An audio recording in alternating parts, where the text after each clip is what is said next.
Ecclesiastes 6, 112 New King James Version NKF. Ecclesiastes 6 Wealth can satisfy. A. The weakness of wealth. 1. Verses 1 through 2. Others can take ones. Ecclesiastes 6, 1-2 There is an evil which I have seen under the sun, and it is common among men. A man to whom God has given riches and wealth and honor, so faith lacks nothing for himself of all he desires. Yet God does not give him power to eat of it, but a foreigner consumes it. This is vanity, and it is an evil affliction. A. There is an evil which ye have seen under the sun. The preacher still speaks from his under the sun premise. B. A man to whom God has given riches and wealth and honor, so that he lacks nothing. Yet God does not give him power to eat of it, but a foreigner consumes it. Solomon saw the tragedy of those who are given great gifts from God, yet they do not have the opportunity to enjoy what God gives. Solomon understood this to be vanity and evil affliction. 2. Verses 3-6 The meaningless of life that does not go beyond death. Ecclesiastes 6, 3-6 If a man begets 100 children and lives many years, so that the days of his years are many, but his soul is not satisfied with goodness, or indeed he has no burial, I say that a stillborn child is better than he, for it comes in vanity and departs in darkness, and its name is covered with darkness. Though it has not seen the sun or known anything, this has more rest than man, even if he liveth 1,000 years twice, both has not seen goodness. Do not all go to one place? A. If a man begets 100 children and lives many years, but his soul is not satisfied with goodness.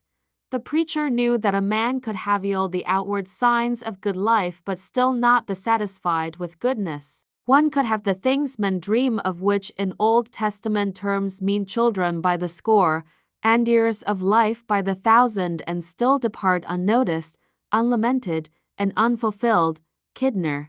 Like the Mosaic Law, Galatians 3:22, the preacher is slamming every door except the door of faith, Eden. B. I say that a stillborn child is better than he. This is a bitter statement, the kind we might expect from one who had suffered like Job 3, yet Solomon with all his blessings and advantages felt and knew the same despair of life as Job had. Life seemed so meaningless that he felt it would be better if he had never been born. To die unburied was the mark of a despised and a mourned end. Better to miscarry at birth than to miscarry through a life, Eden. C. Though it has not seen sun or known anything, this has more rest than the man, even if he lives 1,000 years twice but has not seen goodness.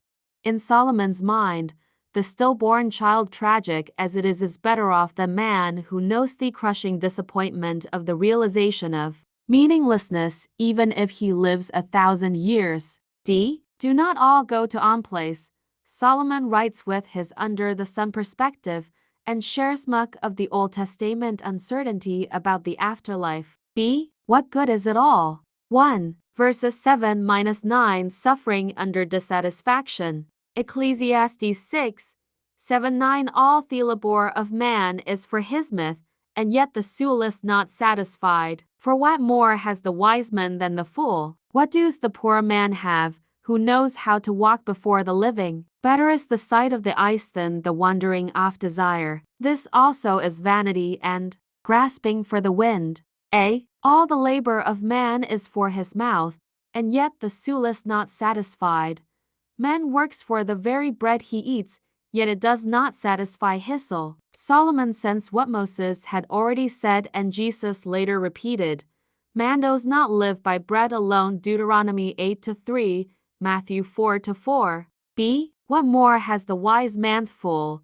Wisdom itself can't fill a hungry man's stomach. For all the superiority of the wise man compared to the fool, they both get hungry. Being wise isn't as much of an advantage as commonly thought. The necessaries of life are the same to both, and their condition in life is nearly similar. Liable to the same diseases, dissolution, and Clark. C. Better is the sight of these than the wandering of desire. The preacher kneweth it in a world of such uncertainty and absence of meaning that what one can actually see is always better than what one merely discerns. 2. Verses 10-12 The futility of feeling that nothing can make it better. Ecclesiastes 6:10-12 Whatever one is, he has been named already, for it is known that he is man, and he cannot contend with him who is mightier than he. Since there are many things that increase vanity, how is man better? For who knows what is good for man in life, all the days of his vain life which he passes like a shadow? What can tell a man what will happen after him under the sin? A. Whatever one is, he has been named already. This is a fatalistic view of God's sovereignty. The idea is that God is completely in control, and whatever one is, it is because the all-powerful God has named it already. Since God is supreme, he has surely predestined everything and has made man too weak to resist. Reasoning, complaining, and arguing bring no answer and lead to further frustration. Right. B. He cannot contend with him who is mightier than he. Solomon's great frustration is rooted in the understanding that man is man, God is God, and man can never successfully contend with him who is mightier than he. Many today refuse to know what preacher knew. They believe that when they face God abandoning Solomon's under the sun premise, they will in fact contend with him and tell God a thing or two. Sushari seriously and sadly deluded. God will have the better of those that contend with him, and his own reason will tell him that it is not fit that God's hold cast down the bucklers first, and that the deeper a man wades, the more he shall bewet, trap. C. Since there are many things that increase vanity, how is man better? The preacher felt that life was a game that could not be won. There were too many things that increase vanity that ultimately man would become no better. Evidently the thought of the preacher is that the more Ammon possesses under Thesan, the more profoundly conscious does he become of the vanity and vexation of it all. Morgan. D. For who knows what is good for man in life? We often think we know what is good for us, but do we really? In the course of a life, which is better, wealth or poverty, health or sickness, fame or obscurity? Many who have what is commonly thought of as good are not the better for it. E. All the days of his vain life which he passes like a shadow? Who can tell a man what will happen after him under Thesan? Solomon looked to life and it seemed vain and a shadow. He looked to dead hands, saw only darkness and uncertainty. To this point there is little relief from the tragedy of meaninglessness of life endeth under the sun. So the chapter will wind its way down to a depressing and uncertain finish, well suited to the state of Manon his own, Kidner. We can explain Solomon's lack of knowledge of the afterlife by understanding the principle of 2 Timothy 2:10 that Jesus Christ brought life and immortality to light through the gospel. The understanding of immortality was at best cloudy in the Old Testament but is much clearer in the New Testament.